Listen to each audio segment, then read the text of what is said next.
Hi guys! Welcome back to our channel! So ngayon, yan, may pupuntahan kami and that is yung one of the diagnostic centers dito sa Calgary. So today kasi yung appointment ko for my ultrasound.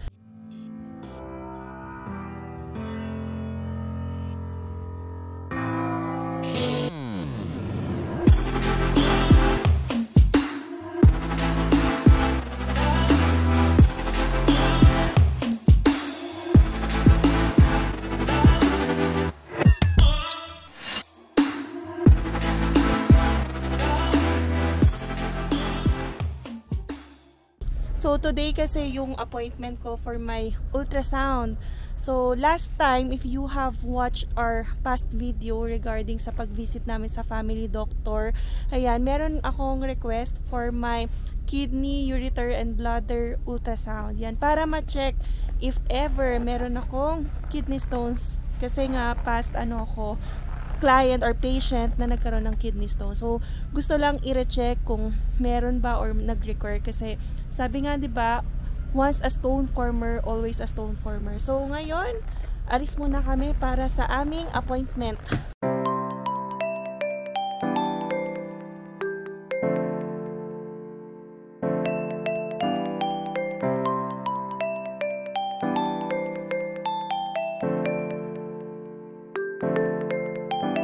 So ayan, nandito na tayo sa Mayfair Diagnostics.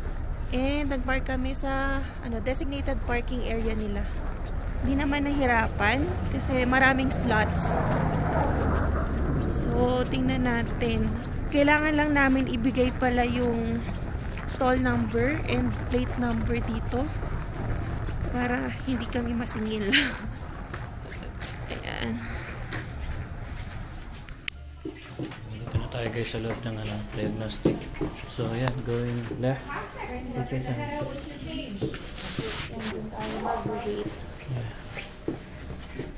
Ayan guys. Pasok tayo dyan. For changing of the gowns dito. First time namin makapunta dito. Okay, ayan. Doon tayo mag-wait sa upuan. Okay, so waiting na lang kami dito guys, no? Si Emma lang naman yung papa-ultrasound. Yeah. Kasi buntis kasi ito. Buntis sa kidney. So, lang to, preventive. Hindi naman sinabing may sakit na ako. Kasi last time nakakaramdam ako ng flank pain. So, yun. Actually, ihina ako kasi one of the instructions kapag magpapa-KUB is that I have to drink 1 liter of water 90 minutes before the procedure. So, yan. Kailangan ko lang i-hold talaga yung bladder ko and wait for the instruction kung kailan pwedeng wait. Kasi ganun talaga yung procedure dito. Pero, it's nice na yung appointment namin, it's 3 p.m. Talaga, eksakto rin talaga. And wala kaming kasabay dito. Yung iba siguro, ibang sa procedures labas, yun. marami. Pero iba yan, ibang naman siguro. Yan. So, ito naman, diba? Ganda ng waiting area. Iba-iba per procedure. So yun guys, update na lang natin mamaya. Yeah. Oh, yan, nag-spell si Zion ng ultrasound. And so yun guys, tinawag na si Emma, no? And I think iihi muna siya para ewan ko kung ano yung titignan doon. Then, yeah. Wait na lang ulit tayo. Ano yun, Zion? Ito, oh. Wow, yeah, oh. A, yeah. S. N. D. Galing na. Ano pa? O. Tingin? U. Yeah, tama. U. Ha? S. Yan o, S. Galing. So ito guys, gamit ni Emma yung binigay sa kanya ng Teddy Blake. Yan, ganda no? Dami siya. At saka marami kang pwedeng ilagay. Pangatlo niya na to guys eh. Ang dami nang binigay sa kanya ng Teddy Blake. Yan. Kaya pag gusto niya guys, no, check niyo lang yung website ng Teddy Blake. Good quality to guys. Kaya guys, no, isa sa maganda rin dito sa Canada, yung mga ganyan. Pag magpapa-ultrasound, wala kang babayaran. Pero hindi ibig sabihin yung libre guys. Take note, binabawas yun sa mga tax natin dito. Kaya okay na rin, di ba? At least wala tayong binabayaran. Diba? Automatic na nagbabawas doon sa tax natin. Yeah, yun. Diba? A few inches later. So yan guys, tapos na agad yung ultrasound natin. Super quick kasi wala masyadong waiting time and naasikaso tayo agad. And yung procedure, mabilis lang naman. Merong time na in-ultrasound ako na full bladder and then pinapunta ako sa washroom para i-ultrasound naman ako later na empty bladder. Yun nga lang, no, when I asked, kasi finish na agad. Am I allowed to ask if you've seen any stones? Sabi niya, so not yet. Yun nga, it's the doctor that who will explain to me kung ano yung result. And 2 business days daw yung i-wait ko. So, hopefully, wala tayong stones and maganda yung maging result. Yan. So, tingnan natin. Update na lang namin kayo. So, ngayon, uwi na muna tayo. Yan. Balik tayo sa bahay. Kasi malamig pa. Wala pang time para gumala. Nakahirap lumabas ngayon, tsaka madulas ang daan. Kaya pahinga na lang sa bahay. Netflix na lang muna tayo. Grabe lamig ngayon. Minus 25 ata, no? Minus 23.23. Minus 23. Ayan. So ito guys, malapit lang to sa bahay namin dati. Elbow drive lang to eh. Tapos yung bahay namin dun banda. Tapos kila Dwayne dito. Ayan. So lapit lang sa amin. Kaya maganda rin yung location talaga namin eh. Kahit napalipat kami sa Ogden. Isang sakay lang kami papuntang Chinook Mall. Tapos papuntang downtown. Isang sakay lang din. Ganda ng location talaga namin. Kaya happy kami ni Emma eh. Kahit medyo tahimik, no? Medyo tahimik lang talaga sa lugar namin. Kasi ano yun eh, parang old ano yun eh, community. No? Pero okay naman, di naman kailangan ng masiglang community, di ba? Mas okay nga yun, tahimik eh. Oh, sobra dumi. Tapos may mga yellow pa oh. Tumulo oh. Grabe ano. Ay nako. Pero guys, bukas ano siya? Iinit na, no? Parang minus 2 na lang ata kami bukas, parang ganoon. Then sumunod na linggo na yun magpa-plus na ulit kami. Ay, salamat naman at raos tayo sa sa lamig. So actually guys, no, umabot kami ng 2 linggo na malamig, pero yung last week yun yung pumalo talaga ng minus 45. Yun yung masakit. Feels like yun. Oh, feels like minus 45. Pero ngayon, yan, naglalaro na lang siya sa 25, 23, ganun. Okay na rin. Para at least, no, naka-save tayo ng doble nung lamig na yun. Tindi talaga nun, guys. Ay, nako. So, para sa mga nagtatanong nga pala, no, kasi paano ba yung procedure para makapagpa-ultrasound ka dito sa Canada, particularly dito sa Calgary, yun yung masishare ko kasi nandito kami sa Calgary. So, una muna, nagpa-check up ako sa Health Watch. So, dun yung clinic ng family doctor ko. And actually, ang nagreseta or ang nagbigay ng request pala sa akin for ultrasound ay another doctor, hindi yun yung family doctor ko. So, pwede pala yun. Akala ko kasi dati, family doctor lang ang pwede magbigay ng request. So, buti na lang, siguro sa ganun yung policy sa Health Watch. Kasi walk-in clinic siya eh. So, since hindi family doctor ko yung assigned on the day na pumunta kami doon, yan, ang umasikaso sa akin, another doctor na Pinay. Kasi yun nga, maganda yung naging experience din namin na sa Pinay doctor. Siya yung nagbigay ng request sa amin. And then, after 2 days nung naasikaso ko na, kasi ako yung mag-set up ng appointment kung kailan din ako free, yan, in-online ko lang yon. So, hindi ko pa sure kung kailan talaga ako bibigyan ng date. Kasi binigay ko lang muna yung availability ko. Sabi ko, Friday, Saturday, Sunday, tapos afternoon. And then, after 2 days, nag-email na sila sa akin, yung Mayfair nga, na ito yung date na propose nila, confirm ko na lang. So, kinonfirm ko kasi nga, okay naman sa akin yung Friday 3 PM. And then yun, super smooth. And then sa reception, ang prinesend ko lang is yung ID ko, yung government ID. And then another na prinesend ko is yung health card number ko. So, hindi na ako hinanapan ng requisition. Sabi ko kasi, hindi ko dala yung hard copy. Ang meron sa akin is yung digital copy kasi pinicturan ko siya sa phone. So, sabi nila no need kasi nga when I applied for appointment online, na-capture na rin nila yon. So, ipiprint na lang nila. Kaya, yun, super quick lang. Wala akong kasama sa pila. So, binayaran ka ba? wala akong binayaran, guys. Yun pala. Importante. So, walang bayad sa family doctor. Wala ring bayad dito sa ultrasound. Kasi, dito sa Calgary, yan, province ng Alberta, covered yung mga ganitong services. So, yun yung pinagpapasalamat din naman namin yung mga ganyang mga bagay, diba, malaking tulong na rin.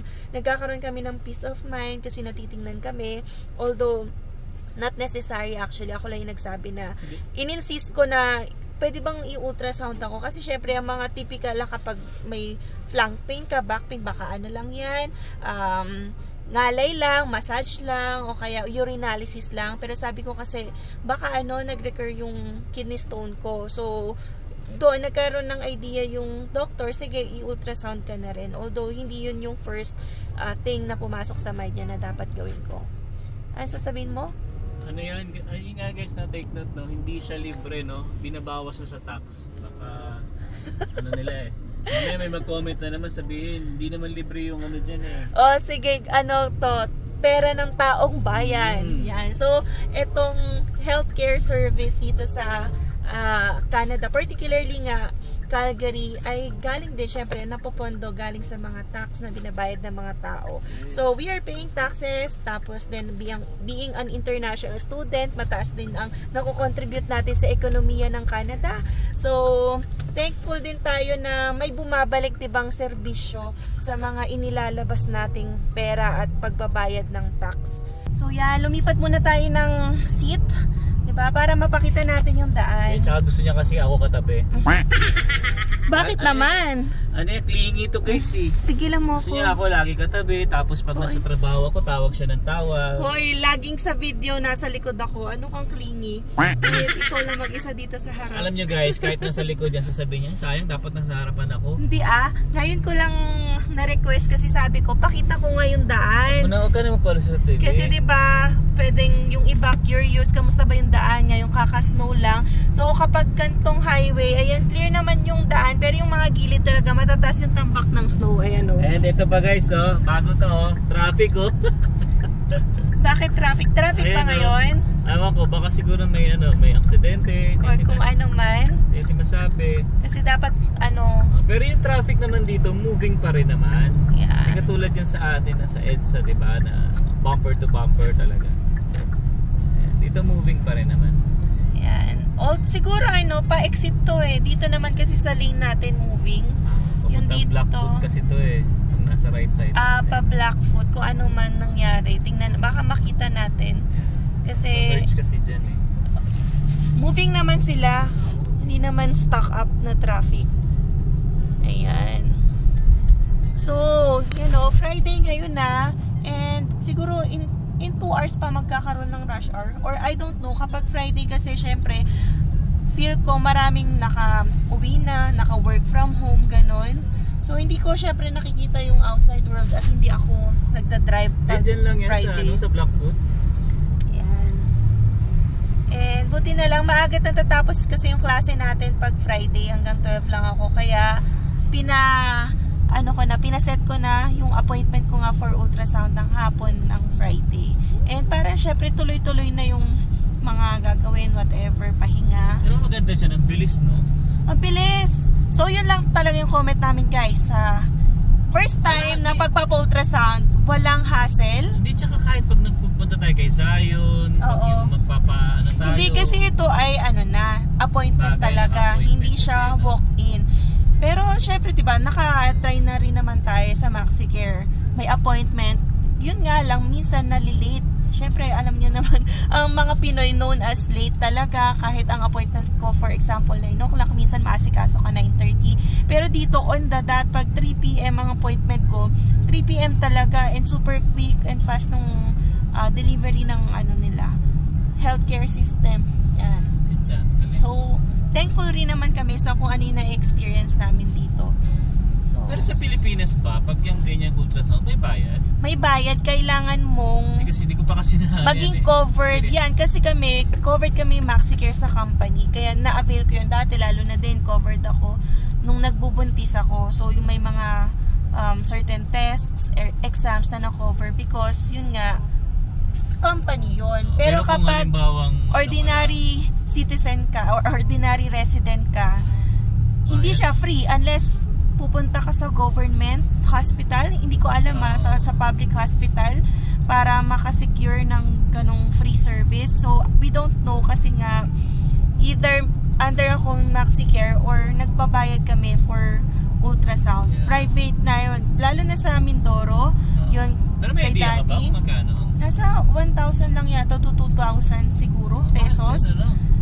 Pero yun dito, at least yung mga residente dito, normal residents lang naman kami, hindi pa kami permanent resident, hindi kami citizen. Tsaka Libre hindi na naman siya agad. bigyan, let's say yung, di ba, may insurance ako sa company ko, hindi naman Oo. binawas doon. Hindi diba? ginamit yung insurance niya. Basta, ano siya? ano lang, ang kailangan lang yung Alberta Health Insurance or Alberta Health Card. So, yun ay nagpa-qualify sa amin para ma-avail yung libreng ultrasound dito. Kasama na yung libreng check-up last time. So, That's good. yun yung nakikita lang naman namin na yan, mga benefit. Kaya nga sabi nga guys, di ba, kahit ganun kamahal yung taxes natin, at least sa papakinabangan natin, di ba? Yan, so makabawi man lang. Mataas ang cost of living at least, di ba, sa mga ganitong pagkakataon, kunwari yan, kailangan kong ultrasound, hindi na ako kailangan maglabas pa ng pera. So, may peace of mind ka na magiging sagot na yon or handle na ng Alberta system or Alberta Health Insurance. Diba? Kapag may sakit ka na nga, syempre ayaw mo na rin mag-isip pa ng bagay-bagay about pera or gastos. So, yun yung maganda. Yun yung isa sa mga main reasons din ba't kami nagtatry dito sa Canada. So anyway guys, no, ayan, dito guys sa Calgary, yan, special di ba, nag-snow kami na matindi. Pero tinan nyo yung highway namin, ay malinis agad. Yeah. Parang napanood ko kasi dun sa vlog ni Tyron, yan, pinapalo ko ninyo si Tyron eh. Grabe yung yung snow nila nung nakaraan. Parang sabi niya nga sa loob daw ng 4 na taon niya sa Vancouver, first time niya raw na-experience yung ganung kakapal na snow. Tapos pinanood ko yung nagda-drive siya sa kapal ng halos dumudulas talaga sa sakyan niya. Kaya nga nakakatawa eh. Ayan, just shoutout sa'yo Tyron. Ayan, nanonood ako ng vlog mo before pa. Sa Pilipinas pa lang talagang pinapollow na rin kita sa YouTube. Ayan, yun, tuloy lang natin yung vlog natin. At enjoy natin yung buhay natin dito sa Canada. Ayan. Baka rin kasi yung sa mga Vancouver or yung hindi nakakaranas masyado ng snow. Syempre yung mga cars nila, yung mga tires nila hindi for snow or for winter. Yung mga ordinary lang. Kaya kapag konting snow, 'di ba, pag slippery na, accident. Kaya nung last time din na pumunta kami, 'di ba, December, umulan lang nun, guys. 2 car accidents na inaabutan namin sa Richmond banda. So sabi nga nung friend namin doon, ganun nga daw talaga kapag konting ulan lang or snow, hindi prepared kasi nga hindi sila sanay na may mga ganong snow or kung ano man. So yun, malapit na kami sa aming bahay. Ayan. So I think dito na natin i-end ang ating vlog. So maraming salamat sa pagsama sa ating pagpapa-check up for today. So kung may questions po kayo lalo na about sa pagpapa-check up na hindi namin na-discuss in this vlog, comment lang kayo para masagot natin yung question na yan. And subscribe na rin kayo if you have not yet subscribed, and click nyo na rin the notification button in order for you to get notified of our future uploads. So yeah, we'll see you in the next one. Peace!